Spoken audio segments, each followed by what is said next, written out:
Tactical Arbitrage is a web-based computer software system that will help you do OA. Tactical Arbitrage is extremely powerful. It does several different types of searches. One is a product search.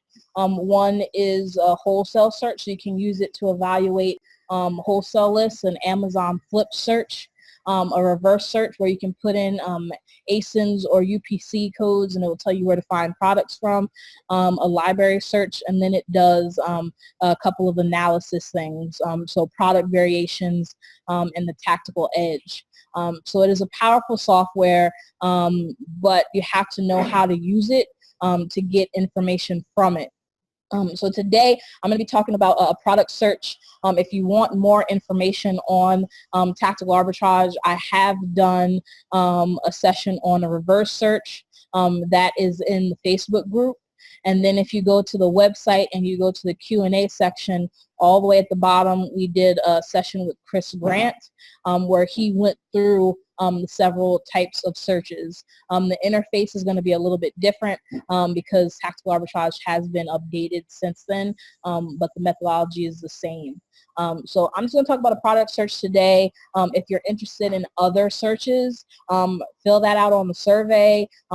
Take the survey for the next in-office visits and let me know, and I'll be happy to do that. So with tactical arbitrage, it has to be in its database for you to be able to search from it. UPC sites are a little bit more accurate than title searches because people make titles, they don't necessarily match up with the ones on the website because they are optimized to convert on Amazon, so the titles may not match up. You can switch it to only look for UPC sites if you want to.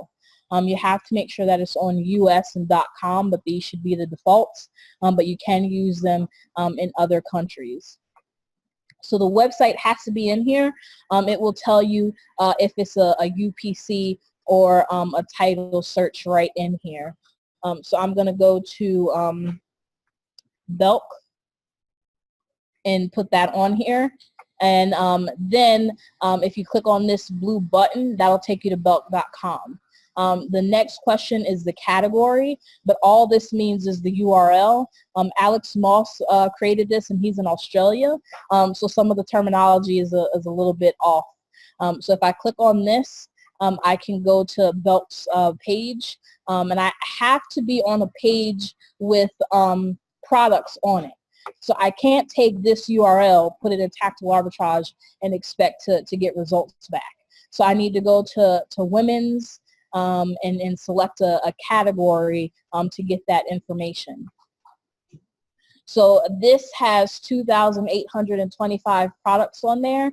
I can put in my parameters and have tactical arbitrage search all those 2,825 products for some keepers. So what I'm going to do is copy this URL and put it in the category tab. Then it's going to ask me for a start page and an end page or a last page. So I can put the number 1 on here, so start on page 1. And then if I want it to go all the way to the last page, all I have to do is just leave this blank and it'll go to the last page. Now, if you have tactical arbitrage doing a big scan, it's recommended that you start this right before you go to bed. So if you're going to be doing this in the daytime, I recommend doing bursts. So that you can analyze, then start another one while you're analyzing, and then that one will end so that you're not just sitting there all day doing nothing. This is also a great task to have your VAs do because they can just do it continuously and then give you a list to assess at the end. These are some other features that you can do. You can import a bulk category list or a easy bulk list, and then you can save the filters. So I am going to go through the filters that I think will give you back the best information. Now there are some people that will put this in here and then they'll start the search. But that's going to give you all kinds of trash and nonsense that you don't want to look at. So doing the price adjustments are what will help you be able to complete this information. So the first thing is the price adjustment. So here we are again with the OA process. So it's going to ask you for the website discount, the cash back discount, and your gift card, your discounted gift card discount. Now these do have to be in a certain order, and they switched it. So the website discount is number 1, the cash back discount is number 2, and the discounted gift card is number 3. Now, I did give you a handout where I go through tactical arbitrage. If you're doing the webinar, I posted in the Facebook group, and everything I'm telling you I'm going step by step is actually in that document. So you just need to switch around the numbers because it has changed. So 1 is the site-wide discount, 2 is now the cash back, and 3 is the discounted gift card. If you need a reference point, if you hover over this question mark, it'll tell you what the order is. Now, a lot of times with stores, they already assess the discount on the price. So in that case, you just leave it blank. Don't shift things over. If you don't have something, just leave that box blank. Then you're going to put in your sales tax if that is applicable. In New Jersey, you don't have to pay tax on clothes and shoes, so you don't have to worry about that. Then you're going to move the current ranks over, and we're looking at dresses. So I'll say 200,000. If you need a point to go off of, in the matrix in the members file section, there is a sales rank guideline, and what I'm putting in are the push numbers from that guideline. The next one is remove products if the number of sellers is more than. I'm going to leave that blank, and here's why. Because tactical arbitrage takes into account all sellers. It doesn't differentiate between FBA, merchant fulfilled, or Amazon. So that's something that I will assess at the end. So I'm going to leave that blank. I'm going to leave all of these the way that it is. The more information that you give tactical arbitrage to go through, the longer the scan takes. So there were people that were talking about removing oversized products when they're sourcing shoes. So that's just an unnecessary step that you're giving the software to look at. Remove if number of reviews is less than. You can fill this out. I usually leave this blank. If you have a product and it doesn't have a lot of reviews, that can signify that it hasn't been on Amazon that long and it doesn't have a lot of data. I'm going to leave this blank, but if it's something that you want to put in there, you can do that. Remove if the rating is lower than 4, because anything with a review with a rating lower than 4 can be something that indicates returns, and that's not something that you want to deal with. I'm going to leave all the rest of these blank. Then source titles, I'm going to leave these blank. Now your costs and fees, there is a section on the back end of tactical arbitrage, and I fat fingered that and pressed the wrong button, which is fine. So there is a section in the back of tactical arbitrage in your settings, and I'm going to go through that. It does a couple of things. The first thing is if you go to searching and search filters, you can put in exclusions. And these are add brands to exclude. So if you know that there are brands that you can't sell because your brand dated on them, you can put those brands in here, and tactical arbitrage won't show you those products. So if you know you can't sell Nike and you don't want to be tempted and forced to look at some really good Nike products, you can put that in there and it will exclude that. Another feature is price adjustments. If you use a prep center, you can put in your costs to prep items and put that in there and then make that the default, and Amazon will factor that into your end costs. And this is just in the section setting, in searching, and then under price adjustments. And the exclusions are under searching and search filters. Then profit and ROI. So I will put in here gross ROI. Now, depending on who you are, it's either going to be 40% or 50%. And I'm going to give you the reasoning behind both of those. So 50% is usually the lowest ROI that you want to look for. Anything lower than that kind of gets a little bit dicey. But if something has a really, really, really low sales rank, people might sacrifice their ROI a little bit because they know that those products are going to turn over. Now, if you're not a person that can analyze on that level, then I suggest that you put 50% in here and don't tempt yourself to be confused with the 40%. So just for this, I'm going to put 50 in here. And then your profit, that depends on who you are as a seller. So if you don't want to bring in anything that has a profit lower than $5 or $10 or anything like that, you would put that number in here. And then other filters, I'm going to leave all of those blank as well, but I can save this current filter setup as clothing. And all of that information that I just put in here is going to stay the same. So when I go to put the information in here, I can just select clothing from the drop down and go to search, and all of the information that I put in these boxes will be saved. So now I'm going to run the search, and I'm not going to run the search because our VAs are actually doing it right now on Kohl's. That's another thing about tool arbitrage.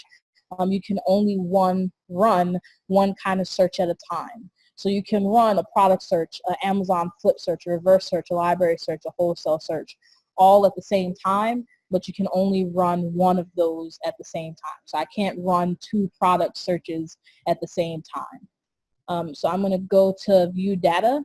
I'm going to see if there's a list in here. If not, I have a saved one for these type of demos. And there is one in here, okay? So this is what the data looks like when you get the information back. It's going to tell you what the title is on the website. I can click on this, so it'll take me to the website. This is the source. This is the image on the website. This is the price. After I put in my discounts and my coupon codes and my shipping, this is the actual price that I'm going to pay for that item. It'll tell me if it's in stock. If I click on this, it'll take me to the listing on Amazon. If I click on this, it'll take me to the back end in Seller Central. So I can check to see if I'm restricted on that product or not. If I hover over this, it'll show me the keeper graph. This will take me to Camel. This is the search title and the source in Amazon products. This is the image on Amazon, so I can look at it. The category that it falls in under Amazon. The ASIN, the Amazon UPC. If the website has a UPC down here, it'll give me the Amazon UPC, the UPC on the website, and it'll tell me if it's an exact match. It'll tell me who has the buy box at the time. So if it's Amazon, if it's FBA, or if it's merchant fulfilled. It'll tell me what the buy box price is. It'll tell me what the 30-day buy box price is, what the 90-day buy box price is.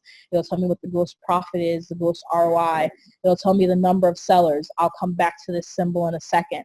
It'll tell me what the sales rank is, when this information was last updated, because it works on Catch data. You can change that in your settings as well. You can write any notes. You can get the 90-day sales rank, which we know is sometimes a better number to look at because it's a sustained sales rank over time. The estimated monthly sales, the number of reviews, and then the rating. So all of this is just a snapshot in one place. So I don't have to go to the Amazon product listing page and look at all of those different things. I already have it narrowed down. I also don't have to go to the individual website and look product by product by product by product, hoping to find one that fits. I've scanned a ton of products on this page, and I have products that meet my criteria. I can also drag and drop these columns to different places. So maybe I want to see ROI first. So I could drag that over here to look at that first. I can also sort these columns by highest to lowest. So I told you I was going to talk about this symbol here. So I'm going to sort it from highest to lowest by number of sellers. I'll go with 11. And what it opens up is a tactical edge. And this gives you information about your competition. And sometimes it takes a little bit to load. Hopefully today isn't a crazy day. Here's the title on Amazon, the ASIN, the stars, the UPC, the buy box price, the current sales rank, estimated monthly sales, the category, the size, and then these are all of the sellers that are on that listing. It tells me their ranking, their total ratings. It tells me if they're merchant fulfilled, FBA, or if it's Amazon. So this listing right here, and this is why you don't put in the parameters, has 11 sellers on it, but only one of those sellers is FBA.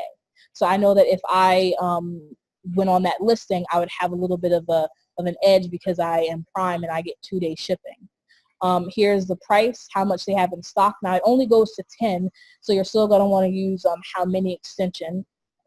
And then this is assuming that they're paying the same price that you're paying for that item, but it shows you how much they're going to make after fees, their gross profit, and their gross ROI.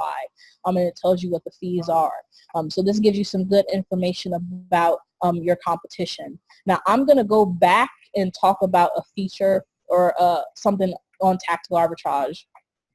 So a lot of people sometimes they get results on tactical arbitrage and then they don't really know what to do with those results.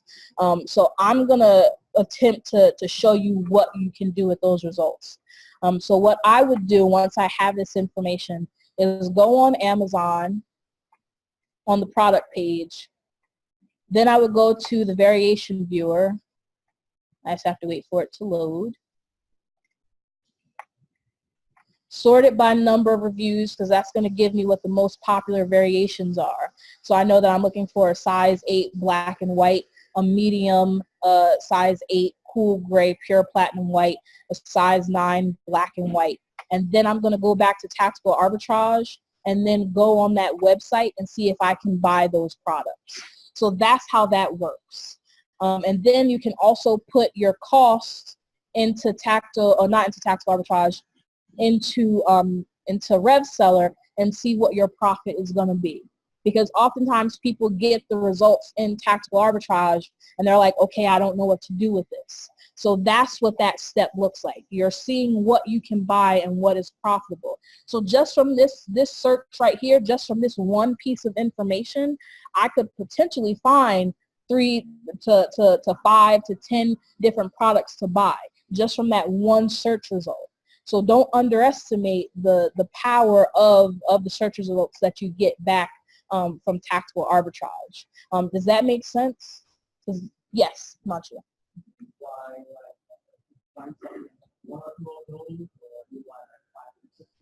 Our business model is buying wide. So we will only buy 2, at the most 3 pairs of shoes. But there are some people where their business model is to buy deep. It just depends on what you want your business model to be. Now, just to touch base real quick on shoes, because a lot of people now, every time that someone joins the program, we have our product and analyzation call, and I talk about RevSeller, and then I feel like everyone gets overwhelmed and it like goes out of their head. When you're looking to source shoes, there are sizes that are more popular than some other sizes.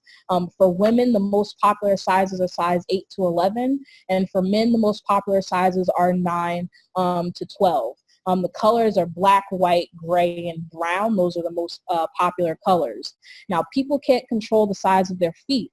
So there are people that will get these outlier shoe sizes. They just take a little bit longer to sell sometimes. So if you buy a size 8 women's shoe, it might sell better than a size 5 women's shoe.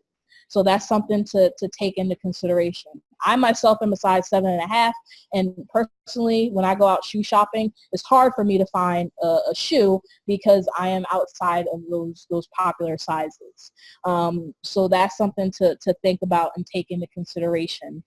So when you're doing this and you're getting your results for tactical arbitrage, just one result can lead you to multiple buying opportunities. Are there any questions on tactical arbitrage, how to use it, the results? Yes. Yes, yes. All the software you have to pay for. And can they give you by size available by size? So there's a couple of other software that talk about that. So the size, you're going to have to go to the website and see what it is. And then RevSeller. It's one of the things that we talk about when we talk about how to analyze products, is how to see what's going to be profitable. Yes, we can train your VA to find products on tactical arbitrage, how to use tactical arbitrage, and that is part of your membership. You don't have to pay anything extra to do that. You just have to find the VA yourself, and we'll train them for you. Are there any other questions? Okay, I am going to turn it over to Ike, and he is going to go over that that wholesale list and show you how to analyze it and what to look for. So tactical arbitrage has a couple of different pricing points right now. So let me pull it up.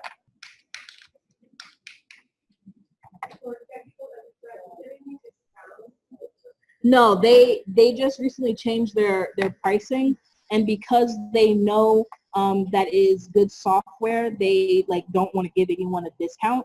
You can get some extended trials, but that's about it.